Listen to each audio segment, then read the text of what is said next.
We are in downtown Orlando. You can see the downtown Orlando skyline right behind me. We're about a mile and a half away from where this tragedy happened. Also, a makeshift memorial of candles is set up here at a park where you see people paying their respect.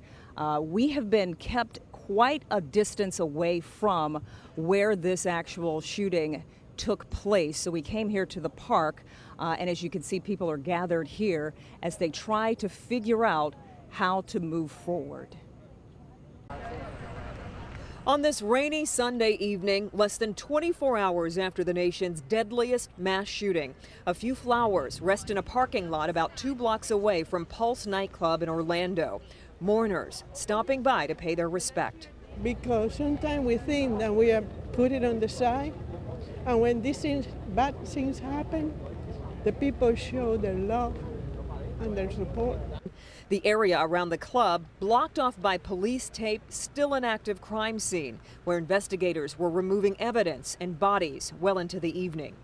The nation has been absolutely captivated by this woman's passion, as well as her pleas for information about her son Christopher, who had been missing since the shooting on Sunday. As you mentioned, she is from Metro Detroit. She moved from Detroit several years ago to the Florida area, but today she found out the information that no parent should ever have to hear, and that is her son Christopher was one of the ones killed in the shooting. Detroit native Christine Leinenen's worst fears were confirmed today as she discovered her son Christopher, who also goes by the name Drew, was one of the 50 people killed during a mass shooting Sunday at a nightclub in Orlando. We caught up with Leinenen this morning when Christopher was still unaccounted for. Who have anger and hatred, why are we giving them access to weapons that could kill so many people so quickly, so easily, all by themselves?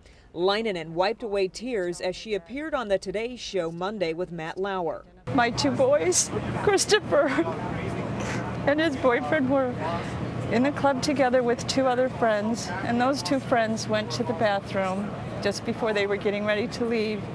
And then the 2 friends who were in the bathroom heard the gunshots, and they left the Pulse immediately. Christopher's boyfriend was also killed in the attack. Is one man alone with a hate-filled heart could hurt and kill that many people because he had an automatic weapon? That's solvable. It's solvable. I do want to reiterate that we did talk to her before she got the information that Christopher had indeed been killed. She was just so emotional. She was standing there talking to a bunch of reporters, and when I told her that I was from Metro Detroit, she reached out to me and gave me a hug, and she let me know that she's very thankful for all the prayers from everybody in her hometown of Sterling Heights and surrounding areas in Detroit. Carmen and Devin, good evening. It's an issue that doctors say isn't going away anytime soon. We're talking about children who've been exposed to lead and the health issues that they could face for years to come. So tonight we introduce you to several families and we show you what they go through on a daily basis to protect their children. Clean water. You do so much with water. You have to have it. Tiana Lankford has lived in Flint her entire life up until 2 months ago. That's when she moved out of the city to get her children away from the lead-poisoned water. She says she knew there was a problem months ago. I noticed that the water was brown all the time, or that we were always getting rashes, and I don't know, it was like the water was just messing our skin up big time, you know.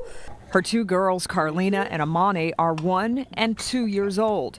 Both were tested for lead, but only the youngest was found to have an elevated level. I think that something would affect their development. I really don't even have words to describe how I feel about it. Lankford considers herself fortunate that she could pick up and move to nearby Flint Township.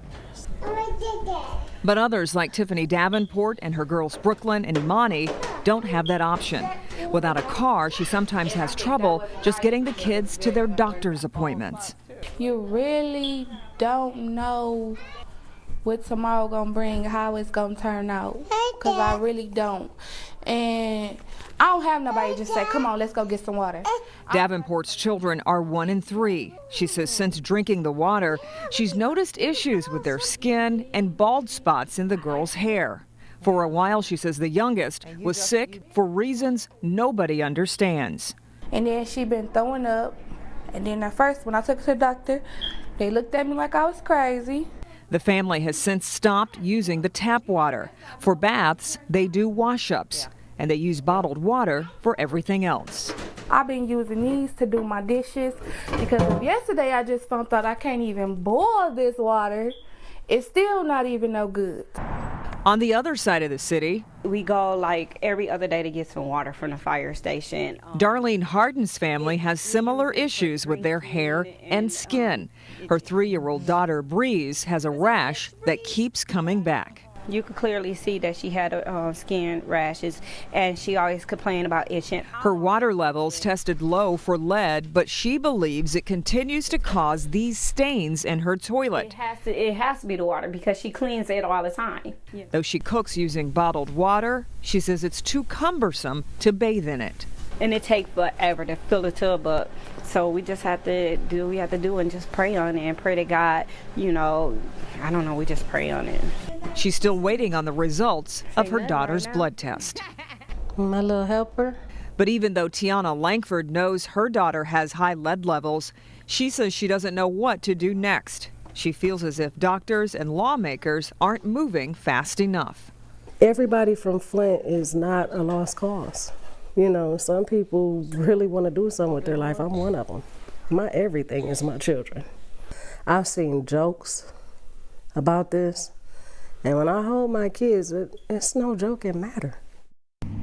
Nobody knows yet what the future will bring in terms of the children who've been impacted by this issue, but you can count on us here at Local 4 to keep you updated. We plan to follow these children's stories and bring you updates on how they've been impacted. Reporting in Flint, Kimberly Gill. Now back to you.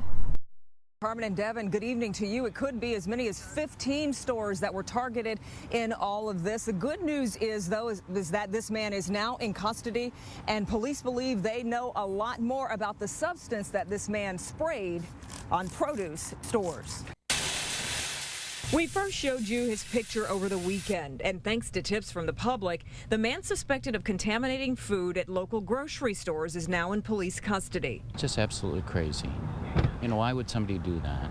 What he did was admit to the feds that he sprayed a liquid combination of hand sanitizer, water, and rat poison on produce and other exposed food at 3 Ann Arbor grocery stores in the last 2 weeks. And there are a dozen other stores he may have targeted. We talked to shoppers tonight, many who are in disbelief. I hope the individual gets the help that the individual needs, but I also hope they're helped into a locked room. I try not to live my life based on fear, so maybe I would watch them a little bit better, but I think I'm just gonna have faith that there's not lots of crazy people out there.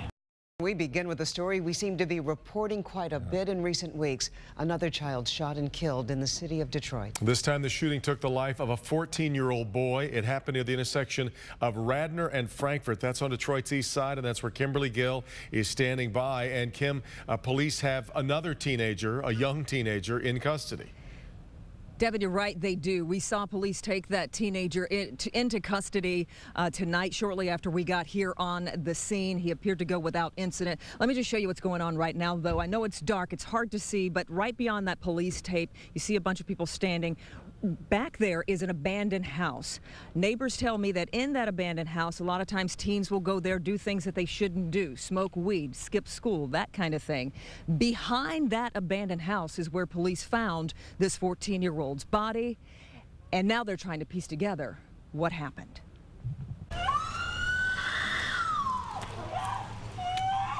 Screams echoed from heartbroken family members on Detroit's east side after learning a 14-year-old boy had been shot and killed. It was just a bunch of hooping and hollering and screaming. I was wondering what was going on, but when I found out that it was a minor being killed, playing with a gun. Another senseless death of a 14-year-old young man.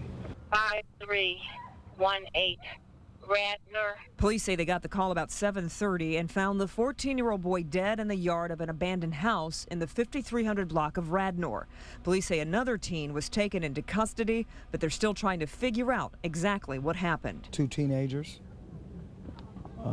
And again, we don't know if it was we heard one account that it may have been over a dispute, not certain. Could have been someone had possession of a gun and it was an accidental shooting. Okay, you can see back here live that there are several detectives still on the scene here. There's the crime scene van that is still here. We've been seeing detectives walk around with flashlights all night. The chief tells us that they believe they have their guy in custody. That 13-year-old that they took in custody, they do believe he is the shooter. And again, they're just trying to piece together how this all happened. They are not releasing any names at this point in time. We are live tonight on Detroit's East Side. Kimberly Gill, Local 4.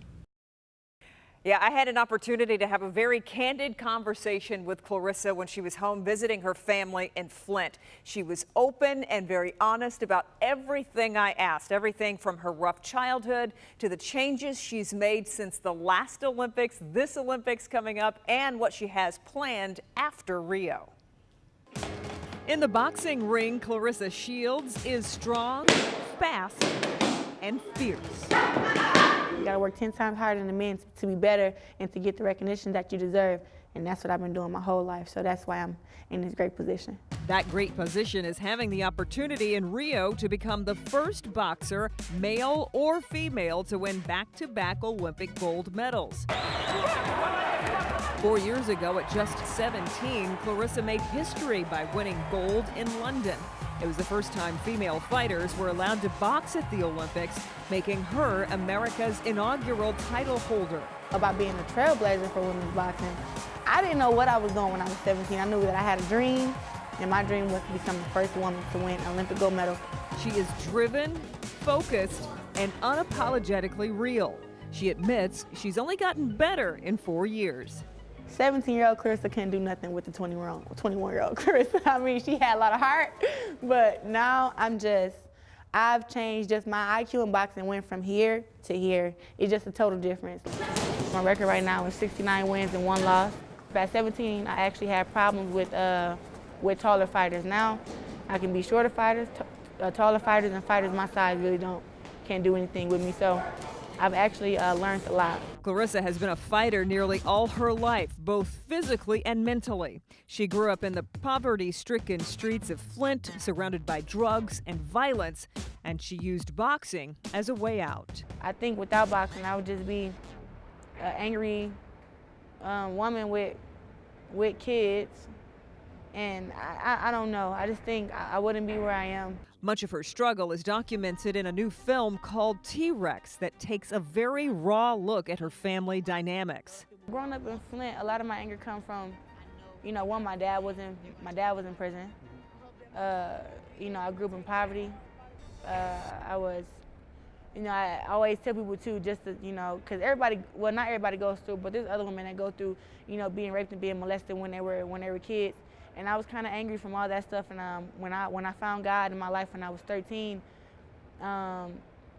He gave me a stronger mind to handle it. And talk about strong mind. She's not shy when it comes to her faith and her confidence. And she already has goals after she wins gold in Rio. My whole goal with boxing is to go down in history as the best woman fighter to ever live. I have to go pro, I have to fight on TV, I have to break that barrier, and I believe that I can be the Ronda Rousey of boxing. She brought MMA to a great height, and that's what I want to do for boxing. Now, Clarissa's family still lives in Flint, and just like everyone else there, they too have been affected by the water crisis, having to have bottled water on hand at all times. And as for Clarissa, she will be competing in Rio come August 14th. That is a week from Sunday, and all of us here in Michigan and around the nation, of course, will be cheering her on. I'm Kimberly Gill. Back to you guys.